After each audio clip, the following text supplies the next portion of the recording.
V údolí rieky Chvojnica medzi Senicou a Holíčom v Skalickom okrese leží obec Lopašov. Rozkladá sa na 521 hektároch a žije v nej 300 obyvateľov. Prvá písomná zmienka o Lopašove, ležiacom na trase starej obchodnej cesty z Uhorska do Čiech, je z roku 1297. Vtedy grof Kozma Lopašov daroval Petrovi, Gotthardovmu synovi. Stavebné pamiatky z najstarších čias sa v Lopašove nezachovali. Zostali len niektoré listiny v archívoch a nálezy v múzeách. Pôvodne sa tradovalo, že najstaršia zmienka o Lopašove je listina Žigmunda Luxemburského spred 615 rokov, v ktorej potvrdzoval, že Lopašov a ďalšie majetky holíčskeho panstva sú majetkom Stibora zo Stiboríc. Po rokoch sa však našli dôkazy o tom, že Lopašov je o 95 rokov starší, takže má najmenej 710 rokov.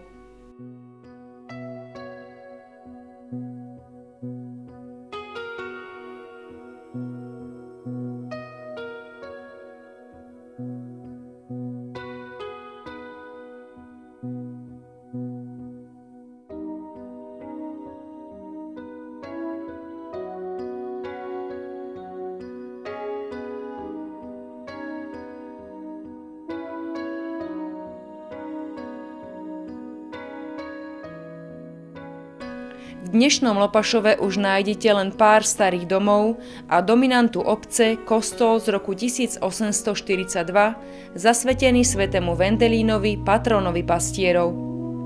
Pri prechádzke ulicami, ktoré lemujú pekné nové domy, Lopašovu vek len ťažko uveríte.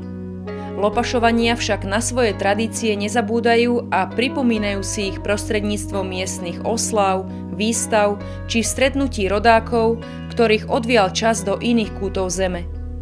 Vtedy oprašujú nielen staré zvyky, ale i sviatočné kroje.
Slovenska.